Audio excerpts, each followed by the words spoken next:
신약성경 84면입니다. 마가복음 16장 1절에서 8절의 말씀 제가 읽고 마지막 절만 합독하시도록 하겠습니다. 안식일이 지남에 막달라 마리아와 야고보의 어머니 마리아와 또 살로메가 가서 예수께 바르기 위하여 향품을 사다 두었다가 안식 후 첫날 매우 일찍이 해 돋을 때 그 무덤으로 가며 서로 말하되 누가 우리를 위하여 무덤 문에서 돌을 굴려 주리요 하더니 눈을 들어본즉 벌써 돌이 굴려져 있는데 그 돌이 심히 크더라. 무덤에 들어가서 흰 옷을 입은 한 청년이 우편에 앉은 것을 보고 놀라매 청년이 이르되 놀라지 말라. 너희가 십자가에 못 박히신 나사렛 예수를 찾는구나. 그가 살아나셨고 여기 계시지 아니하니라. 보라, 그를 두었던 곳이니라. 가서 그의 제자들과 베드로에게 이르기를 예수께서 너희보다 먼저 갈릴리로 가시나니 전에 너희에게 말씀하신 대로 너희가 거기서 배우리라 하라 하는지라. 합동하시겠습니다. 여자들이 몹시 놀라 떨며 나와 무덤에서 도망하고 무서워하여 아무에게 아무 말도 하지 못하더라. 아멘. 할렐루야. 네, 우리 옆 사람 보면서 인사 한번 할까요? 보이는 것보다 보이지 않는 것이 더 중요합니다. 네, 부부라면 조금 더 이 대화가 잘 이해가 되시리라고 봅니다. 보이는 것보다 보이지 않는 것이 더 중요합니다. 내면적 아름다움일 수도 있고 여러 가지가 있을 수 있겠죠. 우리 서로의 성도님들의 얼굴을 보면서 내면이 느껴지십니까? 네, 교회는 보이는 것보다 보이지 않는 것이 더 중요한 곳입니다. 저희 가족은 보통 다 같이 함께 잠을 잡니다. 그런데 저희 7살 난 아들이 어느 날 갑자기 막 엉엉 울면서 일어나는 것이었습니다. 그래서 왜 그래? 라고 물어보니까 꿈을 꾸었다는 겁니다. 어떤 꿈을 꾸었어? 라고 물어보니까 허리케인 꿈을 꿨다는 거예요. 요즘 7살 난 아이는 이제 허리케인하고 그 다음에 블랙홀 이런 거에 대해서 관심이 많습니다. 그래서 유튜브도 찾아보고 그런 거에 대해서 관심이 많으니까 꿈까지 나오는 것이죠. 근데 왜 꿈을 꾸면서 막 엉엉 웁니까? 그것이 꿈인데도 불구하고 실제처럼 느껴지기 때문인 것이죠. 꿈이 무엇입니까? 허망한 것도 있지만 실제라고 느껴진, 마치 꿈이 본 적도 없음에도 불구하고 듣지도 않았음에도 불구하고 마치 그것을 실제로 보는 것 같고 듣는 것 같은 사건이 우리에게 일어난다는 것이죠. 그리고 우리도 현상에서도 이런 일을 겪기도 합니다. 이게 꿈이면 좋을 텐데 그와 같은 반대되는 상황도 일어나게 된다는 것이죠. 오늘 우리가 읽었던 본문도 어떻게 보면 꿈 같은 상황이 일어납니다. 오늘 본문을 보면 예수님이 돌아가셨습니다. 그리고 안식일이 지나자 막달라 마리아와 그리고 야고보의 어머니 마리아와 또 살로메가 예수께 바르기 위한 이 향유를 가지고 무덤가로 갔는데 가는 내내 고민을 하게 됩니다. 그 큰 돌이 있었다라는 것이죠. 누가 이 큰 돌을 굴려줄까라고 고민하고 가고 있었습니다. 그런데 도착하자마자 믿기지 않는 일이 일어납니다. 어떤 일이 일어났습니까? 분명 꿈은 아닙니다. 분명 꿈은 아닌데 예수님이 보이지 않고 무덤의 돌은 굴러가져 있었다라는 것이죠. 이 사실을 마주한 여인들의 마음은 어떠했을까라는 것입니다. 오늘 본문 5절에 보면 바로 무덤가에 들어가서 흰 옷을 입은 청년이 우편에 앉아 있음을 보게 됩니다. 이것을 다른 사복음서와 좀 비교 대조를 해보면 마태복음은 들어가자마자 천사가 있었고 누가복음은 들어가서 보았는데 시체가 보이지 않고 근심할 때 찬란한 옷을 입은 두 사람이 곁에 서 있다라고 기록되어 있습니다. 요한복음은 이 천사의 등장 시점이 굉장히 늦습니다. 다른 복음서에 비해서 굉장히 시간적인 갭이 좀 있습니다. 마리아가 돌을 굴려감을 보고 유출을 한 것이죠. 주님의 시체가 사라졌다 그러자 그것을 보고하자 베드로가 와서 굴이 비어있음을 확인하고 없음을 확인하게 됩니다. 그래서 요한복음 20장 9절에 보면 죽은 자 가운데서 다시 살아나리라 하리라 하신 그 말씀을 아직 알지 못했기에 마리아는 의아해하면서 돌아갔고, 마리아가 그제서야 제자들은 그래서 돌아갔고, 마리아는 그 무덤 장소에서 울고 있다가 천사를 그때 만나게 됩니다. 이것은 어떻게 보면 이거 마태복음, 마가복음, 누가복음, 요한복음 좀 틀리네. 사복음서가 천사의 등장 시점과 보는 시점이 다른 것을 보아서 드디어 성경을 우리가 틀린 점을 찾아보았다, 이렇게 생각하실 수가 있지만, 이것은 진술의 상이라고 볼 수 있겠지만 저자의 관점으로 보는 것이 좋습니다. 바로 하나님의 영광을 어떻게 드러냈는가, 기술의 차이점의 문제인데, 사복음서에서 나온 그 빈 무덤을 잠깐 설명해 드리자면, 각 복음서마다 이 빈 무덤을 설명하는 기술의 방법이 있습니다. 마태복음은 빈 무덤 사건을 보면서 지진이 났다라고 기술합니다. 그런데 이것은 단순하게 지진이 아닙니다. 왜냐하면 마태복음에서 말하고자 하는 이 지진은 임마누엘을 강조하는 표현입니다. 지진은 하나님의 임재의 증거이므로 부활 사건을 임재하면서 임마누엘 사건을 드러내는 것이 바로 마태복음의 기술의 방법입니다. 예수님의 임종 사건에도 뭐가 일어났습니까? 지진이 일어났죠. 그런 걸로 봐서 마태복음은 의도적으로 이 지진이라는 것을 임종 사건에, 그리고 예수님 부활 사건에 기록함을 알 수가 있습니다. 마가복음은 본문에 하나님이 등장하지는 않습니다. 하지만 신적 수동태, 즉 돌을 굴리셨다, 이렇게 하는 일을 보여줌으로써 그 하는 일에 대해서 초점을 맞춤으로써 의도적으로 돌을 굴려서 여인들이 그것을 보게 함으로 장애물을 직접 하나님이 제거하셨다, 즉 이 일을 하신 것은 하나님의 일이다라는 것을 나타냅니다. 자, 누가복음은 예수님이 나오지 않고 말씀만 등장합니다. 말씀만 등장하는데 여인들에게 그의 말씀을 기억하라고 천사들이 이야기를 합니다. 이 천사들이 하는 것은 말씀을 믿는 것이 바로 예수님을 믿는 것임을 말하는 것이고, 하나님의 주권이 성취됨을 이야기하는 것입니다. 말씀이 경건한 자들에 의해서 지켜짐을 알려주는 것이죠. 요한복음은 어떤 것이냐면, 예수님의 부활은 바로 하나님의 아들 곧 그리스도시다라는 것을 드러내는 표적입니다. 그가 부활하신 것은 믿는 자는 바로 생명을 얻는다는 것으로 표현하고 있고, 하나님의 나라의 백성으로 사는 자들은 그에 맞는 은사를 가지고 살아가도록 하나님이 그에 맞게 사용하신다라는 것을 무덤 사건을 보여서 알려주고 있는 것이죠. 조금 이해가 되십니까? 너무 복잡하죠? 어떤 오늘 본문을 보면은 빈 무덤을 보면서 예수님의 시체를 누군가 옮겼다라고 슬퍼하는 여인들이었다라는 것입니다. 그도 그럴 것이 아니 예수님 시체가 없어졌고 뭐 천사들도 있고 예수님 그냥 살아났다라고 생각할 수 없는 건가? 라고 생각하실 수 있겠지만, 당시 헬라권 문화에서는 이 부활이라는 것은 상상할 수가 없었던 어려웠던 시대였습니다.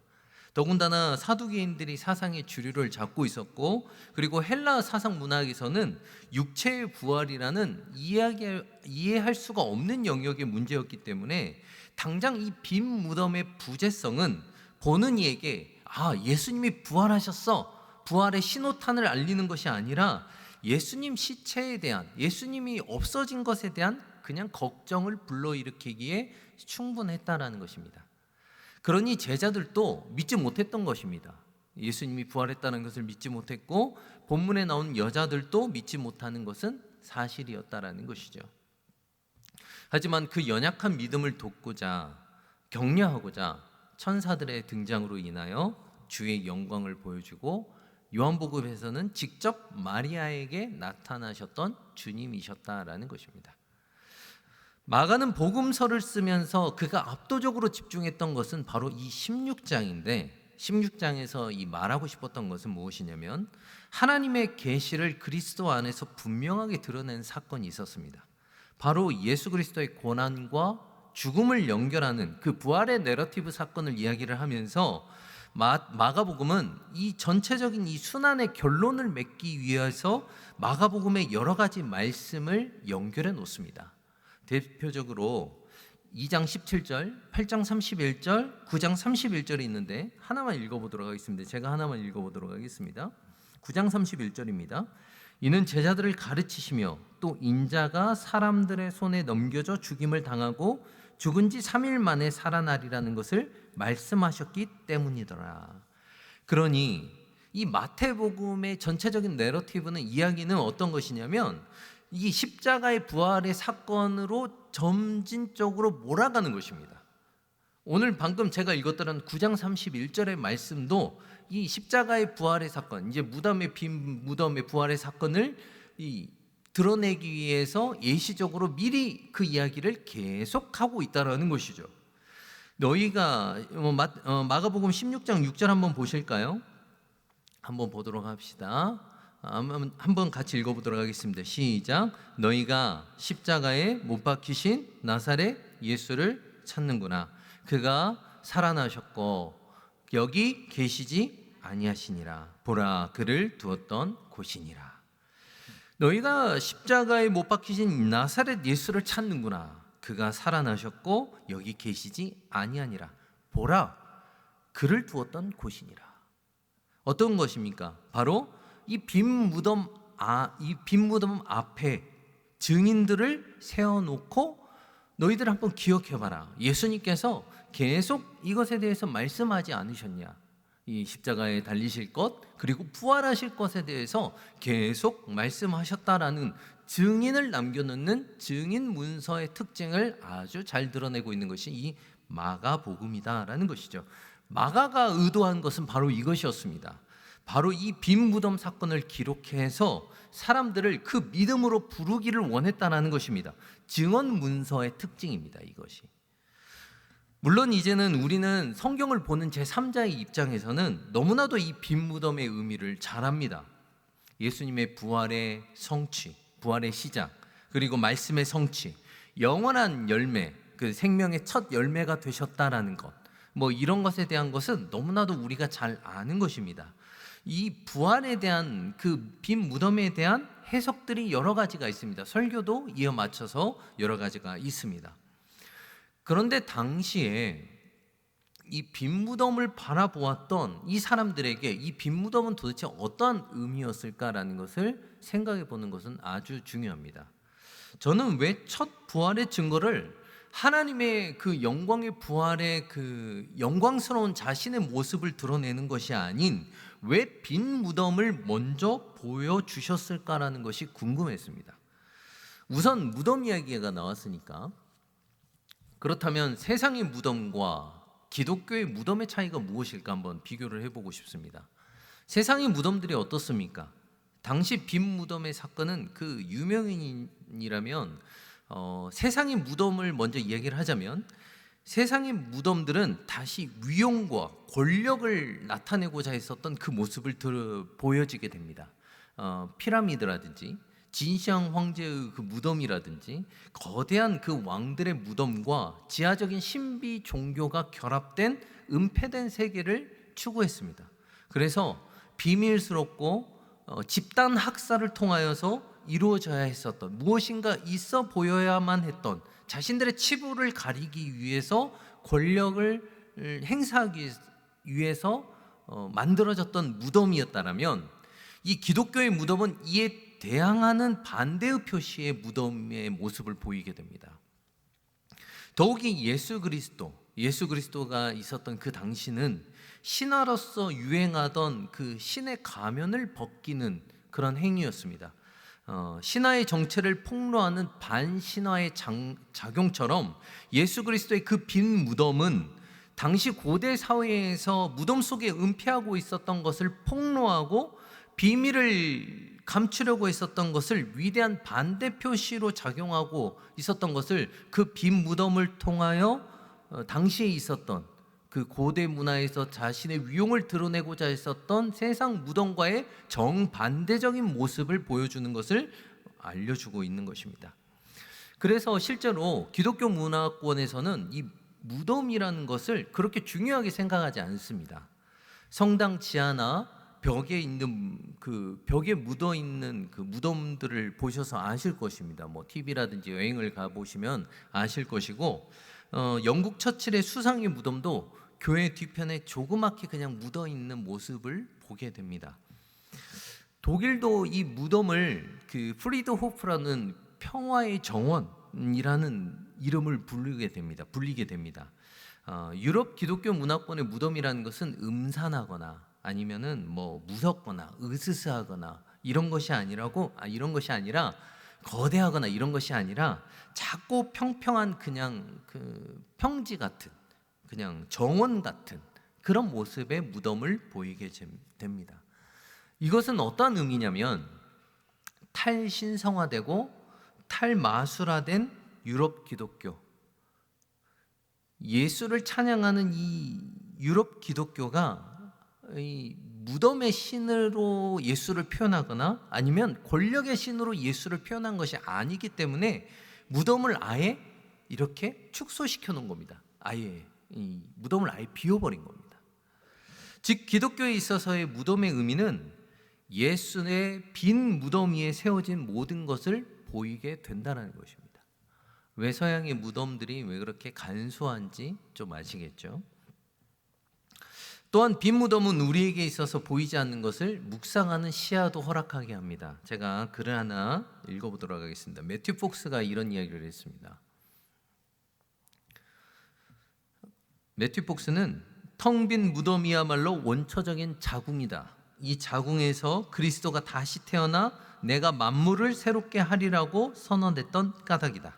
텅 빈 무덤이야말로 기독교의 첫 단어이자 마지막 단어이다.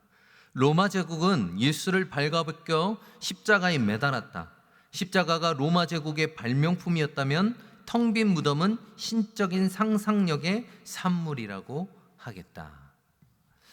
신적의 상상력의 산물, 바로 세상의 관점과는 다른, 세상과의 다른 바라봄이 있는 장소라는 것이 바로 무덤이다라는 것입니다. 오늘 말씀드렸듯이 비어 있고 보이지 않음을 오늘 본문은 이야기합니다.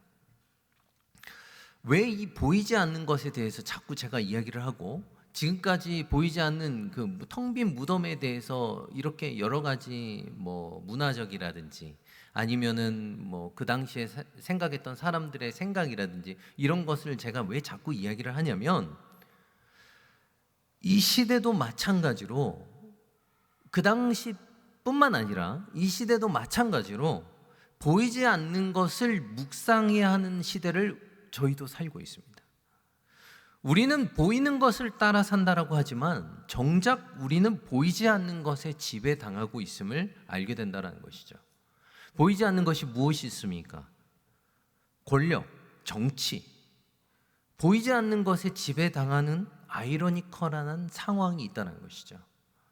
그러니 보이지 않는 것에 집중해야 될 그리스도인들이어야 된다는 것입니다. 저는 고등부 부서를 맡고 있고 교구도 맡고 있지만 특히나 고등부 부서를 맡으면서 우리 아이들에게 이런 이야기를 합니다. 안 보이는 하나님 어떻게 믿을 거냐? 안 보이는 하나님 어떻게 믿을 거냐? 그러니 우리는 주님이 주시는 묵시, 계시가 필요한 사람들이라는 것이죠. 보이지는 않지만 주님이 주시는 계시가 있어야 우리는 현실에 대해서 돌파할 수 있는 믿음과 용기가 주어질 것이다라는 것입니다. 보이는 것에 의해서 좌우되는 우왕좌왕하는 그런 삶이 아니라 보이지 않는 것을 보는 그런 힘이 길러져야, 그렇게 되어야 우리가 보이지 않는 것에 대하여 간파할 수 있어야 유혹에서, 강압에서, 우리가 보이지 않는 그 정치나 권력이 힘 앞에서 우리가 그것에 대해서 벗어날 힘과 용기가 주어진다는 것입니다. 그러기 위해서는 저는 현실을 직시하고 말씀을 바탕으로 한 신앙의 기준을 세워야 된다라고 우리 아이들에게 이야기하고 있습니다. 말씀으로 한 기준이 있어야, 그 말씀에 있어야, 믿음이 있어야 현실을 간파하고 버틸 수 있는 힘이 생기는 것이죠. 그래서 사실 믿음은 보이는 것보다 보이지 않는 것을 보는 힘이 더 필요한 것이고, 그 비전을 향해서 우리 본문에 보듯이 빈 무덤에 대한 묵상이 우리의 삶에 꼭 필요합니다. 그러면 우리는 생각해 볼 수 있죠. 왜 꼭 빈 무덤이어야 되는가? 빈 무덤에 대한 묵상이 왜 필요한가? 우리는 빈 무덤을 처음에 바라볼 때 어떠한 느낌이 들겠습니까? 오늘 본문의 이 마리아처럼 당황할 것입니다. 이 무덤이 비어 있음에 당황하겠지만 비움을 통해서 하나님의 능력이 채워짐을 우리는 경험하고 그것을 또한 바라볼 수 있어야 된다는 것입니다. 빈 무덤에 대한 묵상이 있어야만 우리는 그 너머의 영원한 하나님의 세계를 실체를 바라볼 수 있을 것이다라는 것이죠. 또한 그 빈 무덤은 채워짐을 위한 기다림에 대한 시간을 경험하게 합니다. 빈 무덤은 우리에게 기다림에 대한 고통과 무기력함을 선사합니다. 우리가 빈 무덤을 바라보면서 우리의 인생에 한번 대입해 볼까요? 우리가 풀리지 않는 그 인생의 고통과 고난을 바라보면서 우리는 이 고통과 무기력을 경험하게 된다는 것이죠. 하지만 빈 무덤을 통하여 비워짐에 대한 이어짐에 대한 그 기다림에 대한 묵상이 우리에게 있다라면 우리는 무엇을 소망할 수 있습니까? 이제 주님의 영광을 드러내고 주님께서 나의 삶을 채워주실 것이다 라는 것이죠. 여기서 기다림은 수동적으로 여겨지기도 하지만 오히려 기다림은 능동적이며 우리가 그것에 다가감으로 표현될 것입니다. 우리가 그것에 대한 기대함은 다가감으로 표현될 수 있다는 것이죠. 우리가 미래에 대한 것을 생각해 봤을 때 미래는 시간적인 개념을 적용해서 멀리 있는 것으로 생각을 합니다. 기다림은 미래의 기다리는 나의 모습을 생각하게 되고 그것은 좀 멀다라고 느껴집니다. 그런데 그것은 미래를 기다리는 나의 모습이 아니라 현재를 기다리는 나의 모습입니다. 아우구스티누스는 고백록에서 시간에 대하여 이렇게 세 가지로 이야기했습니다. 어떤 이야기를 했냐면 과거일의 현재, 현재일의 현재, 미래일의 현재라는 이야기를 했습니다. 이렇게 이야기를 하면서 절대적인 시간이 아닌 주관적인 시간에 대하여 인식에 대하여 이야기를 했습니다. 과거의 일은 현재의 기억이요, 현재의 일은 현재의 목격함이요, 미래는 현재의 기다림이다 라고 이야기를 했습니다. 이것은 마치 미래의 일에 대해서 우리가 기다리는 것처럼 시간상의 현상의 분류를 할지 몰라도 지금에서 우리는 과거와 현재를 만나는 것이라고 말하는 것입니다. 왜냐하면 지금도 지금 제가 말하는 설교의 순간순간마다 어떻게 돼가고 있어요? 과거는 계속 지나가고 있습니다. 그리고 제가 앞으로 말할 설교는 계속 다가오고 있습니다. 그러니 지금은 우리의 삶의 제일 앞이자 제일 끝이라는 소리입니다. 미래는 기다림을 통하여 금세 현재로 다가오게 되는 것이죠. 모두 다 현재의 삶으로 연결되어 있는 것입니다. 우리가 과거를 생각하더라도 미래를 생각하더라도 그게 너무나도 오래전 이야기거나 아주 먼 이야기가 아니라 과거의 일은 금세 지나갑니다. 지금도 과거는 금세 지나가고 있고 현재 미래는 계속 다가오고 있는 나는 현재의 삶을 살고 있는 나의 모습이다라는 것입니다. 왜 다 현재가 되냐면 영원한 것에 시간이 맞닿아 있기 때문입니다. 영원한 것이 무엇입니까? 바로 하나님입니다. 그 영원한 것이 시간과 접촉할 때, 즉 유한한 것과 영원한 것은 원래 만나지 못하는데 만나게 되면 현재 그 자체가 영원한 것이 되어버립니다. 하지만 그 실상은 너무나도 빨리빨리 지나가기에 지금도 제 설교를 듣고 계시지만 계속 통과하는 것처럼 느껴진다는 것이에요. 좀 전의 이야기는 과거입니다. 벌써 이해가 되셨죠? 우리는 지금의 현재를 현재라고 이야기하지만 지금의 현재는 동시에 과거의 일도 된다는 것입니다. 제가 예를 한번 들어보겠습니다. 지금의 우주에서 벌어지는 일들은 다 과거의 일입니다. 태양의 빛은 8분 전의 일입니다. 저 멀리 있는 더 성우는 더 먼 시간 전의 이야기가 되는 것이죠. 그러니 지금을 살아가는 우리에게 과거는 계속 남겨질 것입니다. 현재와 미래는 계속 다가올 것입니다. 이게 현재를 살아가는 우리의 모습이다라는 것이죠. 그래서 예수님께서도 마가복음 12장에 보면은 아브라함, 이삭, 야곱의 하나님이며 내가 산 자의 하나님이요 죽은 자의 하나님이 아니라고 말씀하신 이유도 많은 이유와 해석이 여기에 뒷받침되겠지만 시간상 개념으로 이 해석을 바라보면 모든 시간 속에 하나님께서 현재로 존재하기 때문에 가능한 이야기다, 말씀이다라는 것이죠. 제가 무슨 소리를 하려고 지금까지 이런 좀 어쩌면 복잡하고 어려운 이야기를 했냐라고 하면, 우리 평강교회는 지금 몇 년의 역사를 달려오고 있습니까? 56년의 역사를 남겼습니다. 그 역사는 어떠했습니까? 지금도 그리고 우리는 역사를 남기고 있습니다. 우리는 매번 다음 세대를 위해서 노력하고 봉사하고 투자하고 있습니다. 하지만 언제까지 투자해야 하는지, 아니면 결과는 무엇인지 마치 텅 빈 무덤을 보는 우리의 시야가 우리를 조급하게 만들진 않았는지 우리는 돌아보게 됩니다.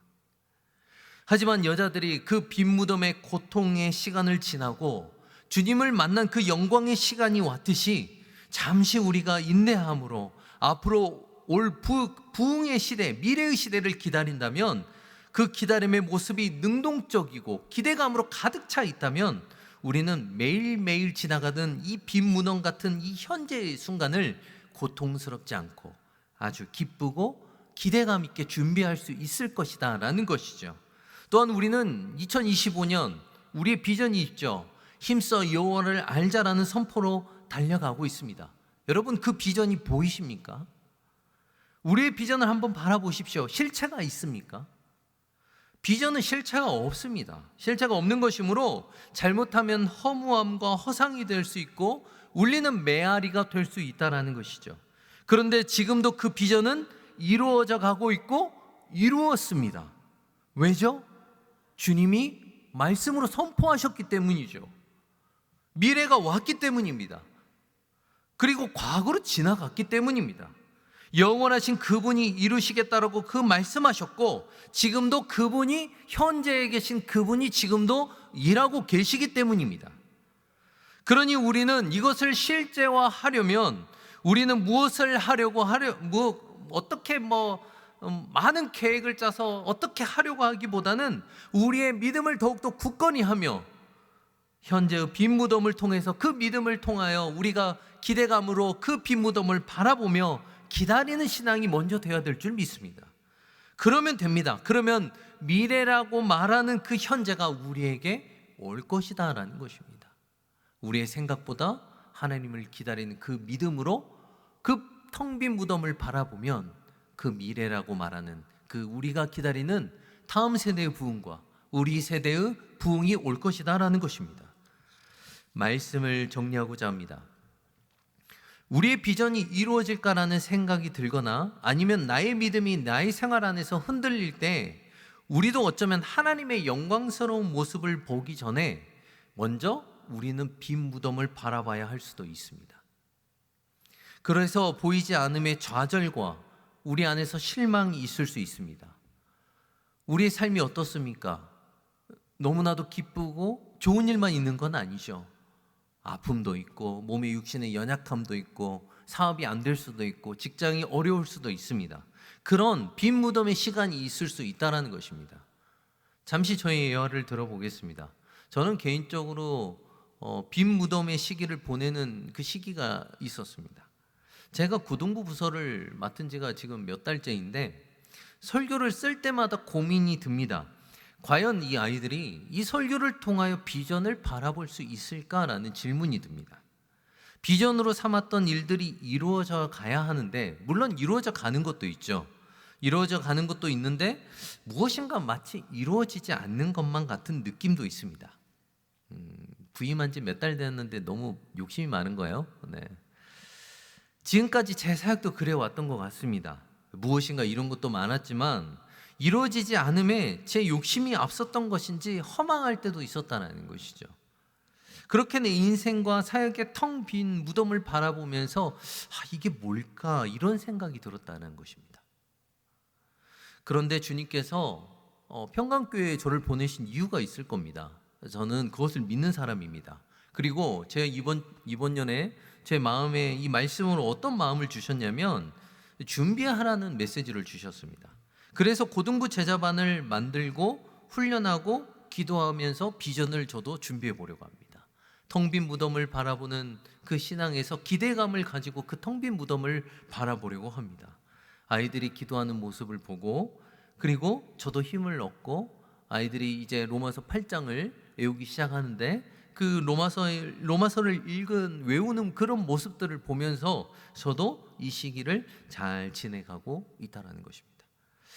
이것이 우리가 갖고 있는 비전인 2025년 주제인 힘써 여호와를 아는 것이 아닐까요? 우리의 기도가 당장 이루어지지 않는 빈 무덤 같을 것 같습니다. 마치 그럴지라도 그 빈 무덤 너머에 있는 하나님의 뜻을 우리가 묵상하고 바라본다면, 또한 믿고 현실을 잘 견뎌내며 기다린다면 우리에게 그 영광스러운 예수 그리스도의 모습을 드러내셨던 것처럼 우리의 삶에서 빈 무덤은 단순하게 공허하고 절망적인 상징이 아니라 예수 그리스도의 빈 무덤은 기쁨의 상징이요 영광의 상징이 될 줄 믿습니다. 우리 그 믿음 가지고 우리 신앙생활하며 빈 무덤을 바라보는 그 신앙생활하는 우리 평강교회 성도 여러분들 되시길 주님의 이름으로 소망합니다.